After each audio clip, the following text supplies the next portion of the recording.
You've definitely heard the name. It's pretty much synonymous with conquest, with ambition, with legend. For more than 2,000 years, leaders have studied his tactics, and storytellers have sung his praises. So today, we're going to dive into the life of a man who wasn't just a king, he was a straight-up force of nature, Alexander the Great. But his story really makes you think, doesn't it? What's the difference between just being a powerful ruler and becoming an actual legend? I mean, what does it truly take to earn a title like the Great? Okay, before we even really get started, just let these titles sink in for a second. King of Macedon, Pharaoh of Egypt, Conqueror of Persia. We're talking about one man holding all of these titles in just over a decade. It's an absolutely unbelievable resume, and it perfectly sets the stage for one of the most epic stories in all of history. So to really get a handle on the conqueror, you've got to understand the man behind the legend. Let's dig into the forces that created this person with just unparalleled ambition. Alexander wasn't exactly born into a quiet life. You can think of it like a pressure cooker of power and intrigue. His dad, Philip II, was a military genius who was busy turning Macedon into a real powerhouse. And then you had his mother, the fiery and deeply religious Olympias, who was every bit as ambitious and had this burning, absolute belief in her son's destiny. And speaking of his mom, Olympias, wow, she was a seriously powerful and influential figure. She's the one who instilled in Alexander the belief that his real father wasn't Philip, but the king of the gods, Zeus himself. Just imagine growing up being told that. This conviction, this idea that he had divine heritage, became a cornerstone of his identity and his completely unshakable self-confidence. So you have this supposed divine heritage on one side, and then his education was just as extraordinary. His personal tutor? Oh, just some guy named Aristotle. You know, only one of the greatest philosophers in history. And this wasn't just about hitting the books. Aristotle sparked a deep fascination with the world in Alexander. And, crucially, a deep admiration for the heroes of Homer's Iliad. For Alexander, Achilles wasn't just a character in a story. He was the goal. He was the guy to beat. I love this quote from his father. It just perfectly captures how obvious Alexander's potential was even then. The story goes that Philip said this right after a young Alexander managed to tame this wild stallion, Bucephalus, a horse nobody else could even get near. And how did he do it? He cleverly realized the horse was just afraid of its own shadow. It just goes to show, even as a boy, his ambition was undeniable. So you put it all together, a belief that he's part god, intense royal ambition, and a world-class education. I mean, Alexander was basically a powder keg just waiting for a spark. And that spark came way, way sooner than anyone expected. 20. That's it. That's how old Alexander was when his father was assassinated in 336 BC. And boom, just like that, he was thrust onto the throne of a really volatile kingdom. Most guys that age would be completely overwhelmed. Alexander was not. His response was, well, it was swift and it was absolutely merciless. He didn't just quiet down dissent, he extinguished it.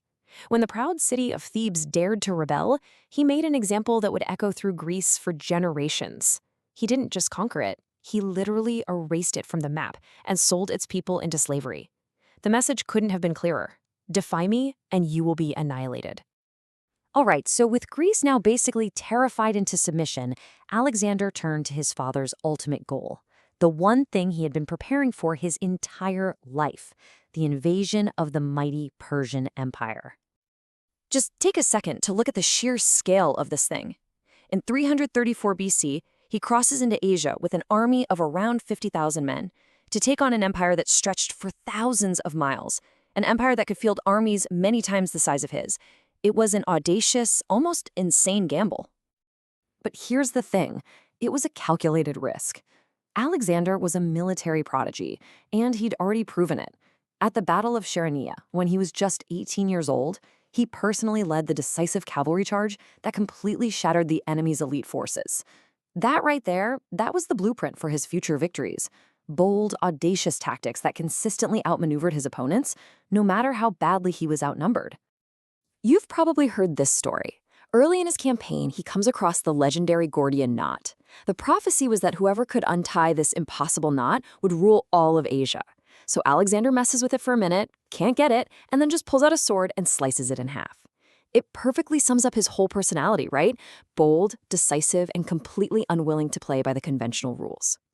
His strategy wasn't just to conquer land, it was to cut the head off the snake. In two legendary battles, Issus and Gaugamela, he didn't just defeat the Persian army, he personally led the charge straight at the king, Darius III.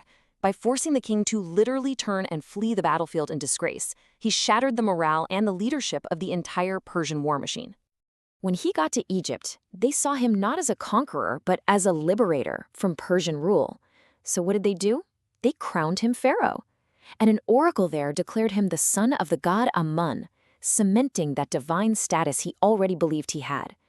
And it's here he founded one of his most famous cities, the legendary Alexandria, which was destined to become a center of knowledge for the entire world. So, after conquering an empire that stretched all the way from Greece to India, Alexander stood as the most powerful man in the world. But this is where his story takes a very sudden and very final turn. 32. After all that, after completely reshaping the world map, Alexander died in Babylon at just 32 years old.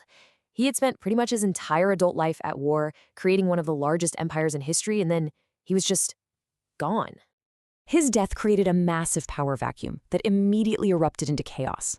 With no clear heir, his most powerful generals, known as the Diadochi, turned on each other, tearing the empire apart in decades of brutal civil war. The world he had conquered in a decade was basically fractured in an instant.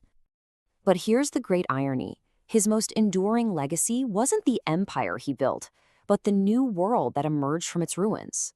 His conquests kicked off the Hellenistic Age, this revolutionary fusion of Greek and Eastern cultures that would shape art, science, and philosophy for centuries. He didn't just build cities, he built centers of learning. He didn't just win battles, he created a new ideal of the heroic conqueror that would inspire leaders from Julius Caesar to Napoleon. And that brings us right back to our original question. What made Alexander great?